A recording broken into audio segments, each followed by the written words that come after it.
of Before You Buy. It's been a busy week for game releases, but this is the show where we give you some straight up gameplay and our first impressions of the latest games releasing, and today we're talking about Crackdown 3. Hoo boy, where to begin with this one?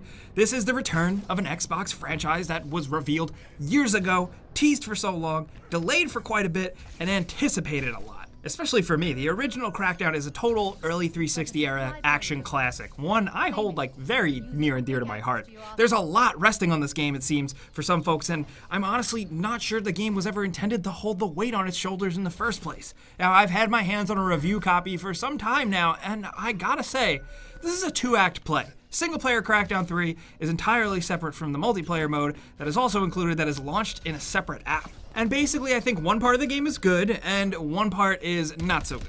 Basically, Crackdown 3's single-player is exactly what I wanted. The multiplayer, not so hot. I'll get to that.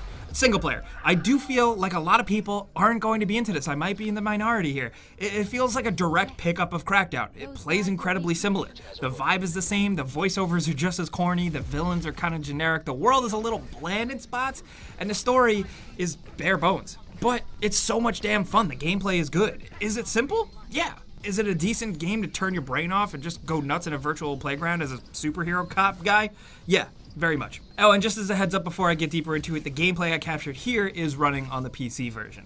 Basically, the premise for Crackdown is an open world sandbox. You're tasked with taking down another criminal empire in a big old city filled with districts controlled by lower level leadership. From there, you systematically take down lieutenants and captains and work your way up to the big bad guy. You're doing this all while progressively getting better and stronger as you go by doing more. You punch lots of dudes and you will get stronger, eventually, slowly becoming a big muscle man who can lift cars and take and dish lots of damage. Run over enemies in cars, compete in time trial races, and do cool stunts to get experience orbs that upgrade your driving, eventually unlocking new vehicle modes to mess around with. Same goes for shooting, using explosives, and most importantly, agility. You run, jump, and climb from rooftop to rooftop, exploring the city, and collecting these green glowing orbs to slowly be able to move faster and jump way higher. By the end of the game, you just go from skinny guy to giant beastly Superman, and it's just as rewarding and fulfilling the play as ever. There's something to be said about grinding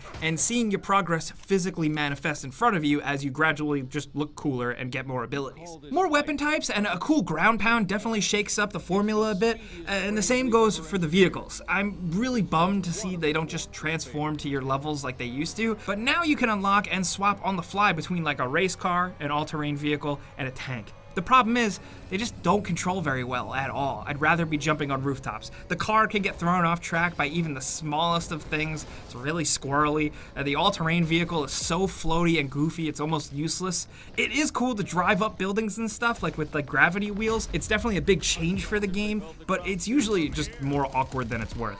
Having a tank is definitely awesome though, especially against bigger enemy types. There are different factions throughout the city, each with their own set of vehicles, weapon types, attacks, and just enemy sizes. Some of my favorite moments in the game were when you're fighting big construction mechs, you're air dashing around them, blasting them with a rocket launcher and ground pounding and causing explosions, all while a million other dudes are shooting at you. This stuff and boss battles are where the action is turned up even crazier, and it's so much fun. Plus, you can do the campaign via online co-op with a friend, which is pretty damn good, and you could choose if you want to start a new world or load into your current single-player world state. I really appreciate that choice. The game can be absolutely crazy, and I think it's great for that. Like I said earlier, it's mindless, turn-off-your-brain fun. You can choose between a variety of skins, and you can unlock more by finding special orbs in the world, but how could you not play as Terry Crews? They threw a lot of stuff in this world. The boss battles, variety types, and enemies feel really generous and kept me happily grinding orbs and shooting dudes for a long-ass time. Graphically, it doesn't look too amazing, but the neon everywhere definitely is cool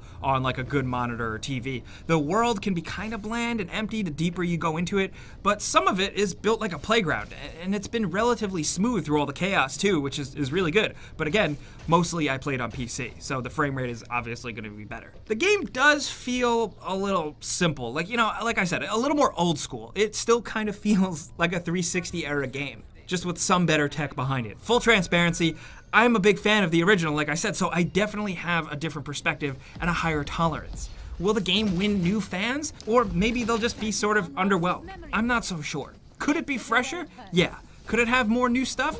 Yeah. But for me, I got what I wanted and I'm having fun. The multiplayer, on the other hand, not so much. It feels like this is where things went wrong in development. The game was delayed a lot, and just speculation on my part, I don't know. Basically, the multiplayer is underwhelming. First of all, it launches as a separate application on PC and Xbox, like I said, so you might be jumping into it thinking you're diving into this full-featured multiplayer suite that needs a whole standalone thing, but you're not. The Crackdown 3 multiplayer Wrecking Zone consists of 2 modes, a kill confirm style deathmatch and a moving territories capture mode.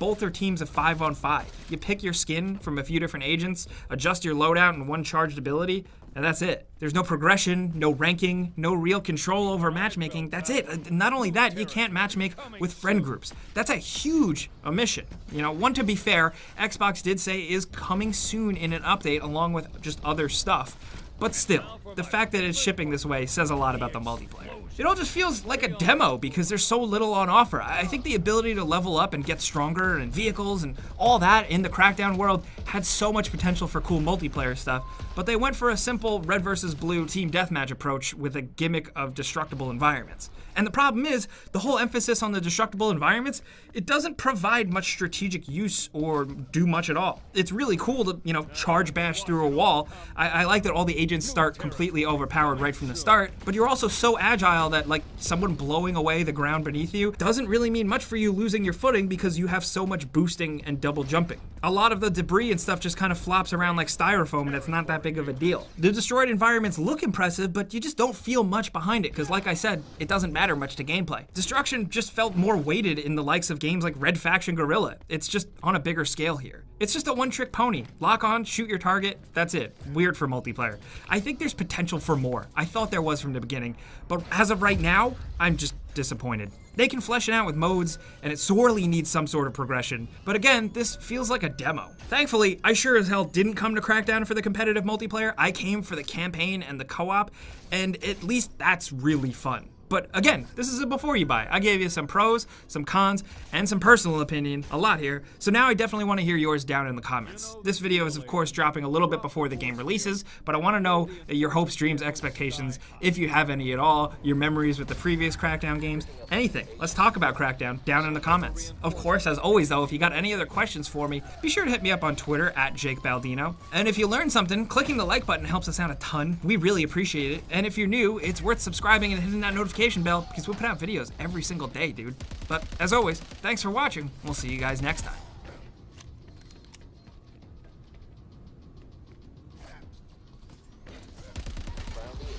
Send in the hit squad.